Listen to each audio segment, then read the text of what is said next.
رسوله الكريم أما بعد মহতরম দোস্ত বুজুর্গ বলেন যে ভাই এই সময় আমাদেরকে এই কথা চিন্তা করা উচিত যে বর্তমানে যত জাতি দুনিয়াতে বসবাস করতেছে, যত জাতি আছে এবং বিগত যে যত জাতি দুনিয়া থেকে অতিবাহিত হয়ে গেছে এবং যত জাতি বর্তমানে আছে, সবার মধ্যে আমরা সব জাতির চেয়ে শ্রেষ্ঠ জাতি কেন পেলাম, এটা আমাদেরকে চিন্তা করা উচিত এবং এটা সবসময় মনে রাখা উচিত। চিন্তা করে কথা বোঝা উচিত যে আমরা দুনিয়ার সমস্ত জাতির চেয়ে এবং পেছনে যত জাতি অতিবাহিত হয়েছে তাদের চেয়েও সবার মধ্যে কেন শ্রেষ্ঠ পেলাম, আল্লাহ তাআলা আমাদেরকে শ্রেষ্ঠ জাতি কেন বললেন, এটার মধ্যে আমাদের চিন্তা করা উচিত। উনি বলেন যে ভাই এটা আমাদের শ্রেষ্ঠত্ব আমাদের সংখ্যা বেশি হওয়ার কারণে নয়, যে আমরা সংখ্যায় বেশি, শেষ নবীর উম্মত কিয়ামত পর্যন্ত আসতে থাকবে, আমাদের সংখ্যা তো সব উম্মতের চেয়ে আগের সমস্ত জাতির চেয়ে বেশি হবে।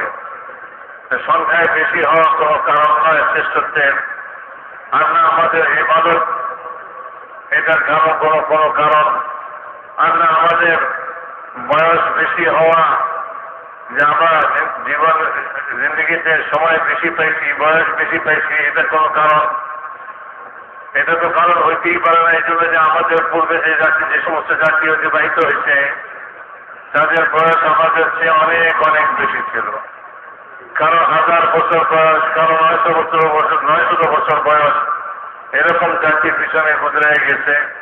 তারা 1000 বছর ইবাদতে কাটাই দিচ্ছে, তারা 900 বছর ইবাদতে কাটাই দিচ্ছে। তো আমাদের শ্রেষ্ঠত্ব ওই সমস্ত জাতির উপরে কেন? এই শক্তির কারণে আমাদের শক্তি বেশি বলে না? পূর্বে যে সমস্ত জাতি আল্লাহ তারা সৃষ্টি করছিলেন তারা শক্তিতে আমাদের চেয়ে অনেক বেশি ছিল। বলে যে বড় বড় গাছকে তারা 2 আঙ্গুলের উপরে ফেলে দিত, এরকম তাদের শারীরিক শক্তি আল্লাহ তারা তাদের মধ্যে সৃষ্টি করছিলেন। তো মেরে মহাতারাম দোষটা বুজুর্গ, আমাদের এই শ্রেষ্ঠত্বের কারণটা কি?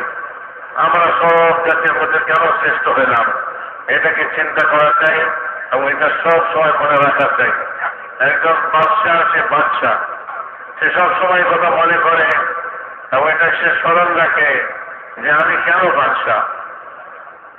বাদশাহ হইলাম এবং আমি এত বড় পদের মালিক কিভাবে হইলাম। তো সে এটাকে সবসময় স্মরণ রাখে, সে এটাকে মনে রাখে। এই জন্য আমাদেরও উচিত যে আমাদের কথা মনে রাখা সব সময় যে আমরা কেন শ্রেষ্ঠ হইলাম। আল্লাহ তাআলা কোরআনের পাকের মধ্যে আমাদের শ্রেষ্ঠত্বের কারণ বলে দিয়েছেন। আল্লাহ তাআলা বলতেছেন কুনতুম খায়রা উম্মাতিন উখরিজাত লিন-নাস। আর ওমর রাদিয়াল্লাহু তাআলা বলেন যে যদি আল্লাহ তাআলা আমাদের শুধু শ্রেষ্ঠত্বই বয়ান করতে চাইতেন যে আমরা কোনো কারণ ছাড়াই শ্রেষ্ঠ, চাইলে তো আল্লাহ তাআলা এরকম বললেই পারতেন আনতুম খায়রা উম্মাতিন। কিন্তু আল্লাহ তাআলা আনতুম না বলে কুনতুম বলছেন, মানে আমরা তখন শ্রেষ্ঠ জাতিতে পরিণত হব যখন আমরা সৎ কাজের আদেশ করব, অসৎ কাজের নিষেধ করব। সৎ কাজের আদেশ করা, অসৎ কাজের নিষেধ করা, এটি দাওয়াতের মেহনত। এই দাওয়াতের মেহনতের কারণেই আমাদের সব জাতির উপরে শ্রেষ্ঠত্ব। এই কথাটা সব সময় আমাদের মনে রাখা চাই এবং এই কারণেই আমরা সব জাতিতে শ্রেষ্ঠ, এই কথাটা আমাদের সবসময় স্মরণ রাখা চাই। পিছনে যত জাতি তাদের উপরে আল্লাহ তাআলার নিয়ামত বর্ষিত হয়েছে, আল্লাহ তাআলা তাদেরকে পুরস্কৃত করছেন এবং আমাদেরকে আল্লাহ তাআলা যা কিছু নিয়ামত দিয়েছেন এবং আমাদের জন্য যা পুরস্কার আল্লাহ তাআলা দিয়েছেন আমাদেরকে, এই সবগুলি একমাত্র দাওয়াতের কারণে। পিছনে যে সমস্ত জাতি আল্লাহ তাআলা সাহায্য লাভ করছে এবং আমরাও যে আল্লাহ তাআলা সাহায্য লাভ করব, এটার কারণই হল যে আল্লাহ তাআলা তাদেরকে দাওয়াতের মেহনত দিয়েছিলেন এবং আমাদেরকেও দাওয়াতের মেহনত দিয়েছেন। যখন আমরা এই দাওয়াতের মেহনত করব তখন আল্লাহ তাআলার সাহায্য আমরা লাভ করব, গায়বী সাহায্য আল্লাহ তাআলা করবেন। দেখেন তায়াম্মুমের হুকুম শরীয়তের মধ্যে আছে বলে তায়াম্মুমের হুকুম, এটা তো একটা সহজ পদ্ধতি হলো। পানি দিয়ে উযু করতে কত কষ্ট, পানি যদি না পাওয়া যায় তাহলে কি করবে? তো আল্লাহ তারা সহজ করে দিচ্ছেন। এটা আল্লাহ তালার বহুত বড় নিয়ামত এবং বহুত বড় ইনাম। সেটা হলে এই যে মাটিতে হাত ফেলে তুমি তায়াম্মুম করে নাও, পানির প্রয়োজন নেই, আল্লাহ তারা এই মাটি দ্বারাই তোমাকে পাক করে দেবেন। তো এটা কত সহজ জিনিস হলো। এই সহজ জিনিসটা যে আল্লাহ তালা আমাদেরকে দিলেন, এটা আল্লাহ তালার সাহায্য, আমার আল্লাহ তালার নিয়ামত, আল্লাহ তালার ইনাম। এই জন্য মেরে মহতারাম বলব, বলে যে যতক্ষণ পর্যন্ত আমরা এই দাওয়াতের মেহনতকে করতে থাকবো, ততক্ষণ আল্লাহ তালার সাহায্য পাইতে থাকবো, গায়বী সাহায্য আমরা পাইতে থাকবো। আর যখন এই মুসলমান, এই উম্মত দাওয়াতের এই কাজকে ছেড়ে দিবে, তখন কি হবে? বলে যে তখন বাসের এই উম্মতের উপরে চড়াও হয়ে আসবে এবং হক মাদাদের উপরে চড়াও হয়ে বসবে। বলে যে চিন্তা জিনিস এরকম যে আজ আমরা এটার মধ্যে ভেসে আছি, আর এটার মধ্যে আমরা আটকে আছি, যে জিনিসের কারণে সব রকমের অসুবিধা আমাদের মধ্যে সৃষ্টি হয়েছে। যদি এই তিন জিনিস থেকে আমরা বের হতে পারি, তা আমাদের জন্য দিনের উপরে চলা, দিনের জন্য মেহনত করা, সবকিছুই আমাদের জন্য সহজ হয়ে যাবে। এক তো হলো যে ভাই আমরা আমাদের জীবনের বড় মূল্য মনে করি, আমাদের জীবন আমাদের কাছে খুব মূল্যবান। এই জীবনটা কোনো কিছুর বিনিময়ে দিতে রাজি নাই। নিজের জীবনকে বড় মূল্যবান মনে করে, নিজের জীবনকে বড় দামি মনে করে, কোন জিনিসের বিনিময়ে জীবন দিতে চাই না। দ্বিতীয় জিনিস হলো যে সমস্ত জিনিসের ভয় তার অন্তরের ভিতরে। আর তৃতীয় হলো বলে যে বাসের এবং সারা দুনিয়ার সমস্ত বাতিলের ভয় তার অন্তরের ভিতরে। মেরে মহতারাম দোস্তা বুজুর্গ, দুনিয়া প্রত্যেকটা জিনিসের জন্য সে লোভী, সব জিনিসের লোভী। তো সব জিনিস তাকে ভয় দেখাইতেছে, তো সে সবার ভয়ের কাতর। তো মেরে মহতারাম দোস্তা, এই জিনিসগুলো মানুষের ভিতর থেকে, আমাদের ভিতর থেকে যতক্ষণ বের না হয়েছে, ততক্ষণ পর্যন্ত আমরা আমাদের দিনের উপরে চলতে পারবো না। সব রকমের অসুবিধা আমাদের সামনে সৃষ্টি হবে। এইটা থেকে বের হবার রাস্তা হলো দাওয়াতের রাস্তা। যখন এই দাওয়াতের জন্য এই উম্মত খাড়া হবে, মুসলমান খাড়া হবে দাওয়াতের রাস্তায়, তো তার জান তার কাছে মূল্যহীন হয়ে যাবে। এই জানের তার কাছে মূল্য নেই। দ্বীনের মোকাবেলায়, আল্লাহর রাস্তায় ফেরার মোকাবেলায় সে তার জানকে মূল্যহীন মনে করবে। যে সে এই রাস্তায় তার জানকে বিলীন করবে, সে তার জানকে বিদায় দিবে। আর মেরে মহতারাম দোস্তা বুজুর্গ, সারা দুনিয়ার ভয় তার ভিতর থেকে বের হয়ে পড়বে। সারা দুনিয়ার সমস্ত জিনিসের লিপ্সা তার অন্তর থেকে বের হয়ে যাবে। ছোট ছোট জিনিসের আজ লিপ্সা, একটু পদের লিপ্সা, একটু চাকরির লিপ্সা, একটু কথা টাকার লিপ্সা, তো এই সমস্ত লিপ্সাগুলা তাকে আজ দিনের উপরে চলতে দিতেছে না। মেরে মহতারাম দোস্তা বুজুর্গ, উনি বলেন যে যখন দাওয়াতের রাস্তায় এই উম্মত চলবে, দাওয়াতের উপরে খাড়া হবে, সেই উম্মতের ভিতর থেকে তার জীবনের যে মূল্য তার কাছে ছিল এটা বের হয়ে যাবে। বলে আমার জীবন কিসের জন্য? আমার জীবন তো আল্লাহর জন্য, আমার জীবন তো হলো আল্লাহর দ্বীনের জন্য। আল্লাহ তারা আমাকে জান দিচ্ছেন, আল্লাহই আমার জানকে নেবেন। তো এই জানকে সে তখন এই দ্বীনের রাস্তায় নিজের জানকে বিলীন করবে। মেরে মহতারাম দোস্তা বুজুর্গ, হযরত আব্দুল্লাহ ইবনে হুযাফা রাদিয়াল্লাহু তাআলা আনহুর ঘটনা শুনেছেন উনি। বলে দেখেন, এখানে দুইটা জিনিস, শিক্ষার জিনিস আছে। একটা হলো যে হযরত আব্দুল্লাহ ইবনে হুযাফা রাদিয়াল্লাহু তাআলা আনহু জামাতের সঙ্গে আল্লাহর রাস্তায় ফিরতেছিলেন, দাওয়াতের মেহনতের মধ্যে লেগেছিলেন। রোমীরা গ্রেফতার করে তাকে বাদশার সামনে নিয়ে গেল। বাদশাহ তাকে কথা তার সামনে পেশ করলো যে আমি তোমাকে আমার অর্ধেক রাজত্ব দিয়ে আমার রাজত্বের মধ্যে তোমাকে অংশীদার করব। তো তুমি এই দিন থেকে ফিরে যাও, এই কাজ থেকে ফিরে যাও। উনি বললেন যে কি বললে, তোমার বাদশাহের অর্ধেক আমাকে দিয়ে তোমার সঙ্গে বাদশাহীতে অংশীদার করবে? তুমি যদি তোমার সমস্ত বাদশাহী আমাকে দিয়ে দাও, আরবের সমস্ত বাদশাহী তুমি আমাকে দিয়ে দাও, তবুও আমি চোখের পলকের জন্য আমি দিনকে ছাড়তে তৈরি না। উনি বলেন যে বাতিল শয়তান মানুষকে যে বিভ্রান্ত করে, বলে দুইটা জিনিস দিয়েই বিভ্রান্ত করে। একটা হলো তাকে প্রথম লোভ দেখায় এবং তারপরে তাকে ভয় দেখায়। প্রথম তাকে লোভ দেখায়, তারপরে ভয় দেখায়। আদম আলাইহিস ইসলাম, আম্মা জান হাওয়া আলাইহিস ইসলামকে যে জান্নাত থেকে নামাইল শয়তানে চক্রান্ত করে, তো শয়তান সেখানে লোভই দেখাইছিল। সে বলছিল যে এই যে জান্নাতের নেয়ামত, এই চিরকাল তোমাদের হাতে থেকে যায়, তোমরা চিরকাল জান্নাতের বাসিন্দা হয়ে যাও, সেই ব্যবস্থা কি আমি তোমাদেরকে বলবো? এই লোভ দেখাইছে। বলে যে ওই যে নিষিদ্ধ কাজ যেটা তোমাকে খাইতে মানা করেছে, সেটা দিয়ে তুমি খাও, তাইলে তুমি চিরকালের জন্য জান্নাতি হয়ে যাবে, চিরকাল জান্নাতে বাস করবে।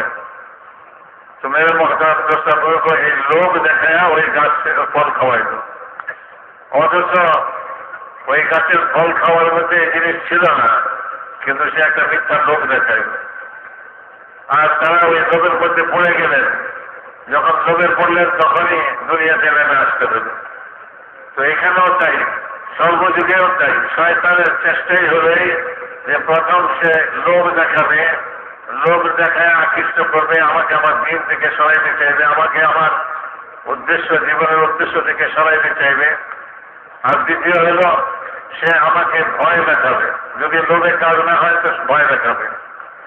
আব্দুল্লাহকে যখন বাদশাহী পেশ করা হলো, লোভ দেখানো হলো, তিনি লোভের মধ্যে পড়লেন না, আর এই লোভকে প্রত্যাখ্যান করলেন।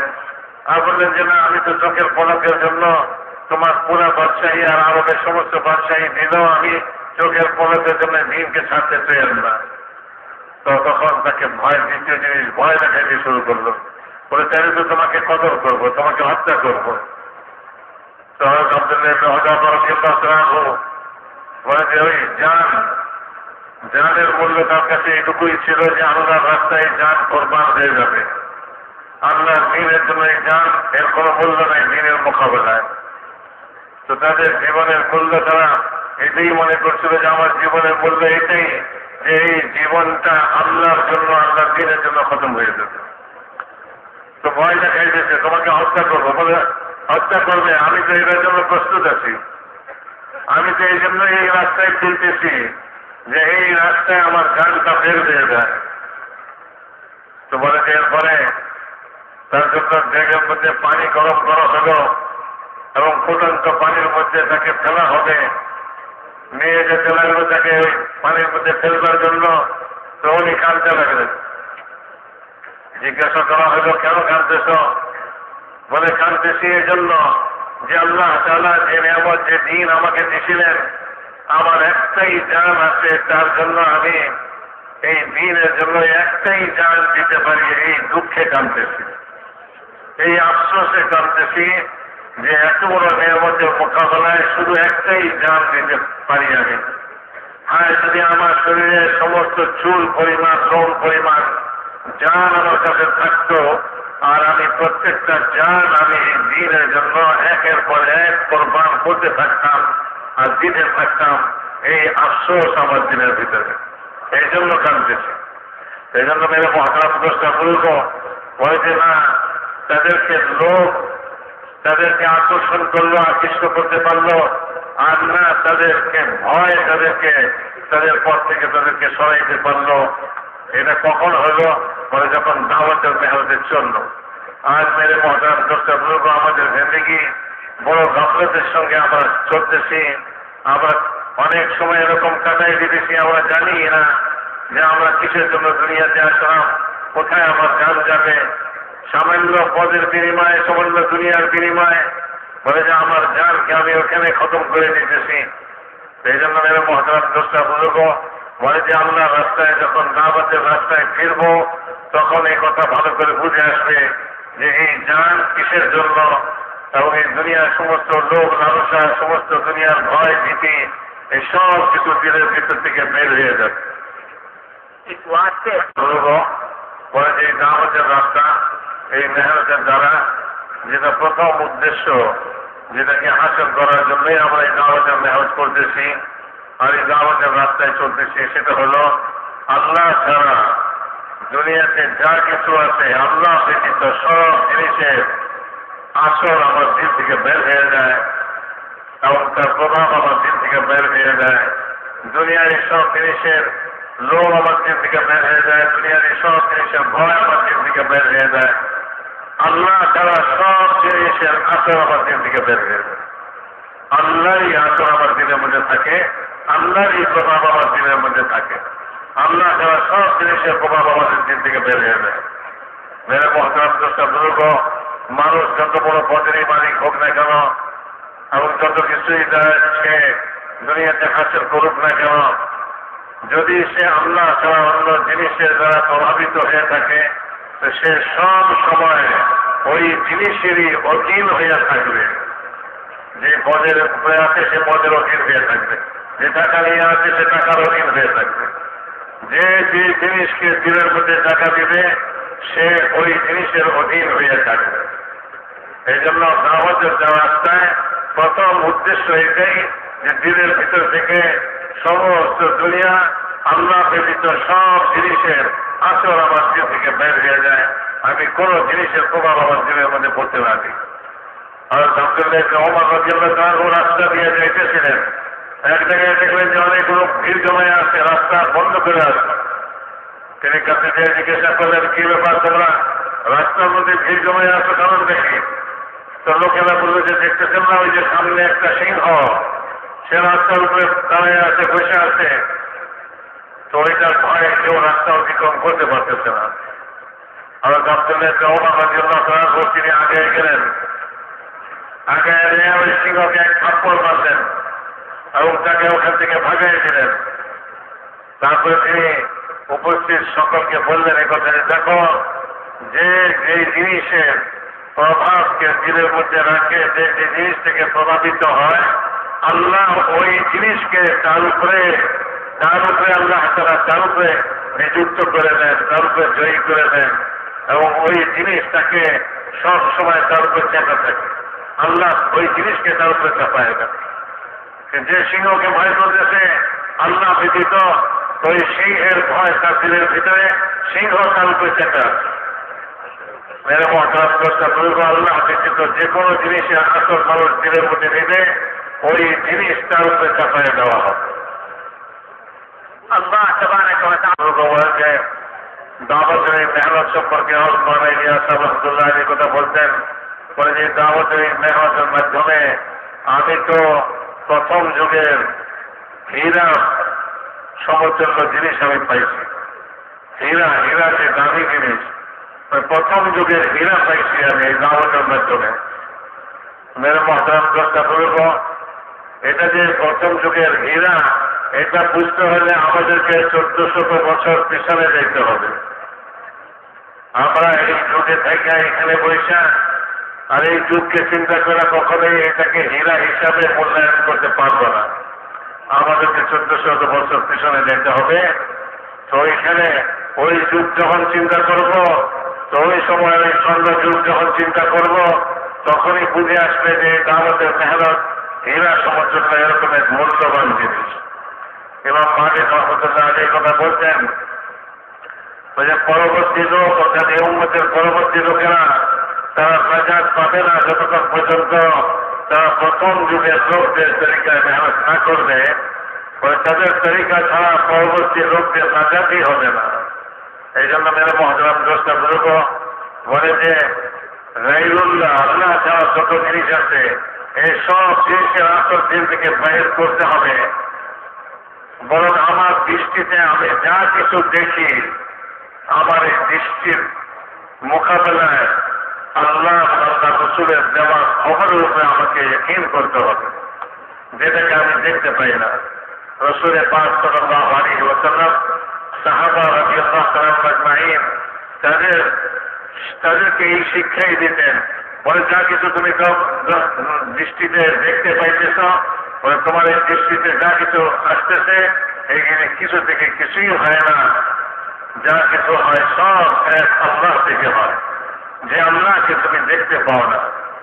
তো মেরে মহতারাম দোস্ত, সাহাবাদের তাদের ঈমান আর ইয়াকিন বানাইছিলেন যে নজরকে, তোমার দৃষ্টিকে তুমি এটাকে ভুল মনে করো, আর তোমাকে যে খবর দেওয়া হইতেছে আল্লাহই সব কিছু করেন, এটাকে তুমি ইয়াকিন বানায় নাও, বিশ্বাস বানায় নাও।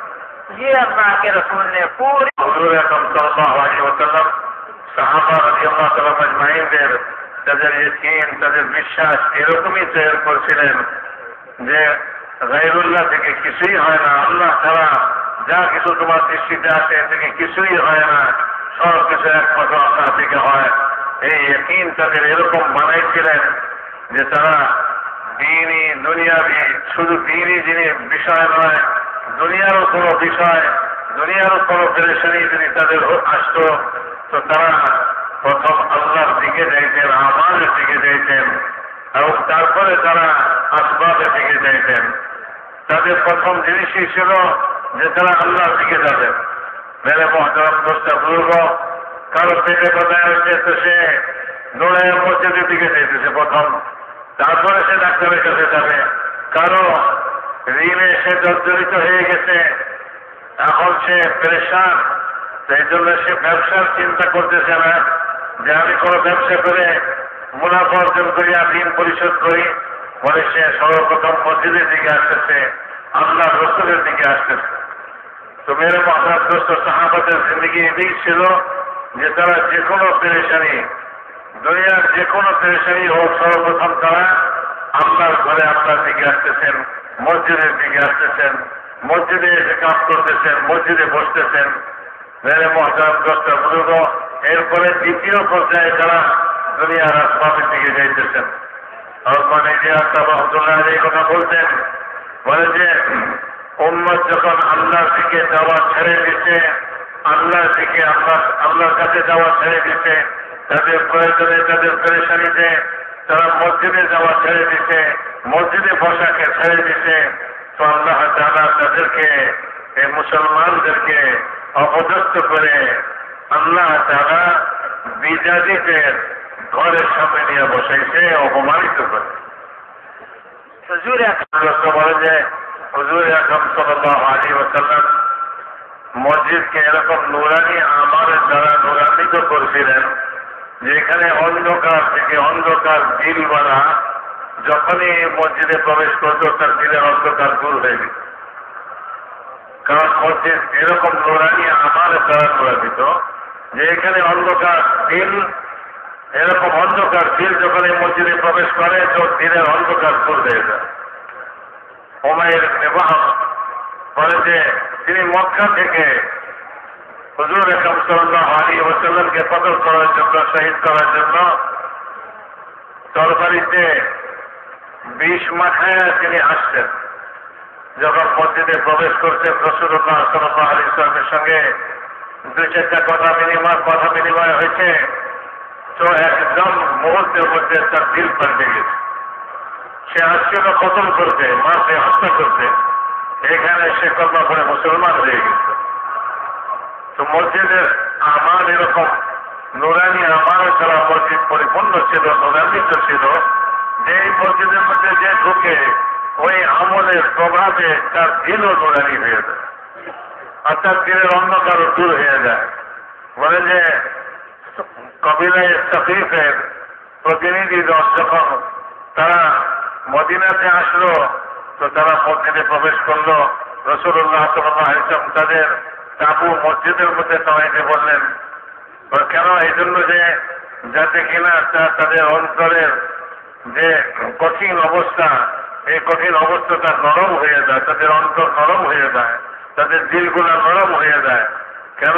কারণ তাদের অন্তরের ভিতরে এই জিনিস ছিল যে আমরা নামাজ পড়বো না, আমরা যাকাত দিব না, আমরা আল্লাহর রাস্তায় বের হব না, এবং আমরা আমাদের এলাকার যে সমস্ত মূর্তি পূজা করি এই সমস্ত মূর্তিগুলাকে 1 বছর অথবা 3 বছর পর্যন্ত এগুলিকে আমরা ভাঙবো না।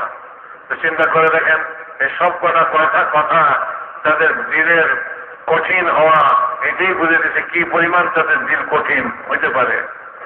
যে নামাজ পড়বে না, যাকাত দিবে না, আল্লাহর রাস্তায় বের হবে না, এবং তারা তাদের মূর্তিগুলিকে 3 বছর পর্যন্ত ভাঙবে না, মূর্তিগুলি থাকবে। তো তাদের দিল কি পরিমাণ কঠিন। তো রাসূলুল্লাহ সাল্লাল্লাহু আলাইহি ওয়াসাল্লাম তাদের তাবু মসজিদের মধ্যে লাগাইলেন।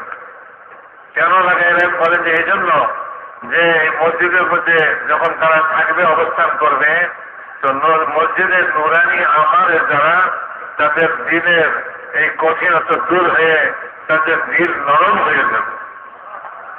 অথচ রাসূলুল্লাহ সাল্লাল্লাহু আলাইহি ওয়াসাল্লাম এই কওম থেকে কতই না যাতনা সহ্য করছেন। তায়েফের মধ্যে সবচেয়ে বেশি কষ্ট এই তায়েফবাসী হলো সকিফ, মানে কবিলায় সকিফের জায়গা, সেখানে কতই না কষ্ট করছিলেন। তো তাদেরকে মসজিদে রাখলেন, তো তাদের দিল নরম হয়ে গেল। हमारी मस्जिद की आबादी বলেন যে আমাদের যে মসজিদ আবাদ করার জন্য বলা হয়, মসজিদগুলিকে আবাদ করার জন্য যে আবাদ আমাদেরকে বলা হয়, এটার উদ্দেশ্যটা কি? উদ্দেশ্য হল আল্লাহর বান্দাকে আল্লাহর সঙ্গে মিলাইয়া দেওয়া। আল্লাহর বান্দাকে আল্লাহর সঙ্গে মিলাইয়া দেওয়াই উদ্দেশ্য। মসজিদ আবাদ করার উদ্দেশ্য হলে মসজিদকে আবাদ করো। মসজিদ আবাদ করার উদ্দেশ্য হলো আল্লাহর বান্দা আল্লাহর সঙ্গে মিলে। মেরে মহতরম দোস্ত বলেন, এক হাদিসের মধ্যে আসছে যে হাদিসের বিষয়বস্তু হলে এই যে কিয়ামতের দিন কিছু লোক এরকম হবে যে তাদের চেহারা 14 তারিখের চাঁদের মতো উজ্জ্বল হবে এবং তারা মসজিদের মিম্বারের উপরে বসে থাকবে এবং তারা নবীও হবেন না, তারা শহীদও হবেন না। সাহাবা রাদিয়াল্লাহু তাআলা আজমাইন তারা আশ্চর্য হলেন যে নবীও নয়, শহীদও নয়, আর তাদের এত উঁচা মর্যাদা কিয়ামতের দিন যে তাদের চেহারা এরকম উজ্জ্বল চাঁদের মতো, আর তারা মসজিদের মিম্বারের উপরে, এরা কারা ইয়া রাসূলুল্লাহ?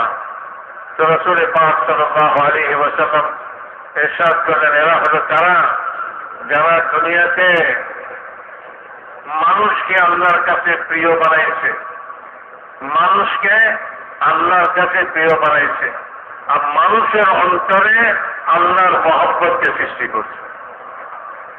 মানুষকে আল্লাহর কাছে প্রিয় বানাইতেছে, আবার মানুষের অন্তরে আল্লাহর মহব্বত পয়দা করতেছে। উনি বলেন যে ভাই আমাদের মসজিদ আবাদের যে কাজ বলা হয়, ওই মসজিদের আমল চালু হয়, আপনার কাজ করে একজন ইমাম বাবাকে মসজিদের দিকে আমরা নিয়ে আসি, মসজিদে আমলের মধ্যে শরীক করার জন্য একজন ইমাম বাবাকে বাইরে কাজ করে করে তাদেরকে মসজিদে নিয়ে আসি। তোমার মহতারাম দোস্ত, এটার উদ্দেশ্য এটাই যে একজন লোককে আল্লাহর সঙ্গে, আল্লাহর এক বান্দাকে আল্লাহর সঙ্গে মিলিয়ে দেওয়া। এই কথা বলতেন, বলে যে যাকে তুমি তৈরি করে মসজিদের দিকে তার কদম উঠাইয়া দিলা, তুমি তার সঙ্গে কথা বললা মসজিদে আসার জন্য, সে মসজিদে আসার উদ্দেশ্যে কদম উঠাইল, বলে যে কদম উঠাইবার সঙ্গে সঙ্গে সে আল্লাহ তাআলার হাওয়ালা হয়ে গেল, আল্লাহর সুপুর্দ হয়ে গেল। একজন আল্লাহর বান্দা আল্লাহর সুপুর্দ হয়ে গেছে। আল্লাহ তো বড় রহিম করিম। এই জন্য মেরে মহতারাম দোস্ত বুজুর্গ, বলে যে মসজিদ আবাদ করার উদ্দেশ্য হলেই যে আল্লাহর বান্দাদেরকে আল্লাহর সঙ্গে মিলিয়ে দেওয়া। तो ये 2 चीजें हैं দেশে নিয়োগ করি। একটু হলো যে ভাই আমরা আমাদের মসজিদ গুলাকে আবাদ করব এবং মসজিদ আবাদ করার জন্য আমরা মেহনত করব। এক নিয়ত আমরা এরকম করি যে আমাদের মসজিদ গুলা হুজুর আকরাম সাল্লাল্লাহু আলাইহি ওয়াসাল্লামের যে মসজিদ মদিনাতে ছিল, বলছে সেই মসজিদের মতো আবাদ হয়ে যায়। এটার জন্য আমরা নিয়ত করি যখন আমরা আমাদের মসজিদগুলিকে আবাদ করার মেহনতে রাখবো, তো ওই সময় হাদিসের মধ্যে আসছে বলে আল্লাহ তাআলা যদি কারো গুনার উপরে কোন এলাকায় আযাব পাঠাইবার ইরাদা করেন, ইচ্ছা করেন, তো যখন দেখেন যে মসজিদ আবাদ করলে ওনারা মসজিদ আবাদ করতেছে, তো আল্লাহ তাআলা ওই এলাকা থেকে ওই আযাবকে হটাইয়ে নিয়ে যান। এই জন্য মেরে মহতারাম দোস্ত বুজুর্গ, আল্লাহ তাআলার আযাবকে হটাইবার একটাই রাস্তা, সেটা হলো আল্লাহর ঘর মসজিদকে আবাদ করা, মসজিদকে মসজিদের আমালের দ্বারা আবাদ করা। এবং আমাদের মসজিদগুলি হুজুর আকরাম সাল্লাল্লাহু আলাইহি ওয়াসাল্লামের জামানার মসজিদের মতো ওই রকম আবাদ হয়ে যায় যে 24 ঘন্টা মসজিদের মধ্যে আমল চালু হয়ে যায়। কেউ জিকির করতেছে, কেউ তিলাওয়াত করতেছে, কেউ নামাজ পড়তেছে, বিভিন্ন রকমের আমলের দ্বারা মসজিদ সর্বক্ষণ আবাদ আছে। এই জন্য আমাদের মসজিদগুলোকে আমরা আবাদ করবো এই কথা নিয়ত করে নেই সবে। দ্বিতীয় হলো ভাই, দ্বিতীয় একটা জিনিস যেটা আমরা সকলে আলাদা করি সেটা হলো আল্লাহর রাস্তায় পায়দল চলা। কারণ আল্লাহ তাআলার গোসাকে, আল্লাহ তাআলার অসন্তুষ্টিকে ঠান্ডা করা, আল্লাহ তাআলার গোসাকে ঠান্ডা করার সবচেয়ে বড় উপায় হলো আল্লাহর রাস্তায় পায়দল চলা। মানুষ, দুনিয়া ভরা মানুষ তাদের গুনাহের কারণে আল্লাহকে অসন্তুষ্ট করতেছে, আল্লাহ তাআলা রাগান্বিত হয়েছেন। আল্লাহ তাআলার এই গোসাকে, আল্লাহ তাআলার রাগকে ঠান্ডা করার জন্য একটাই রাস্তা, সেটা হলে সবচেয়ে বড় রাস্তা যেটা, সেটা হলে যে আল্লাহর রাস্তায় পায়দল চলো। যখন আল্লাহর রাস্তায় পায়দল চলে তো আল্লাহর গোসা ঠান্ডা হয়ে। अब ये हमारा